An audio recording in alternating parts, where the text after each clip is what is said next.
ചെറുപ്പക്കാരോട് ഞാൻ പറയട്ടെ, അതാര് നടത്തുന്ന സ്പോർട്സ് ആണെങ്കിലും ശരി, എനിക്ക് വിരോധമില്ല.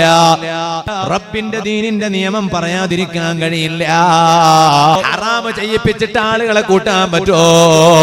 പറ്റൂലല്ലോ. തൊട കാണിച്ചിട്ട് ഫുട്ബോൾ കളിക്കാണ്. സുബ്ഹാന ജല്ല ജലാലുഹു വഫഖദുക ഔറ. നിന്റെ തൊട എന്നത് ഔറത്തിന്റെ ഭാഗമാണ്.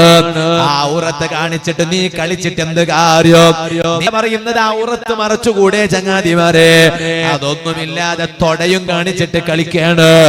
എന്നാൽ നീ മനസ്സിൽ കരുതി വെച്ചോ, പടച്ച റബ്ബിന്റെ കോടതിയിൽ ആദ്യമായി സംസാരിക്കുന്നതിന്റെ ശരീരത്തിന്റെ ഭാഗം ഇടത്തെ കാലിന്റെ തൊടയാണ്.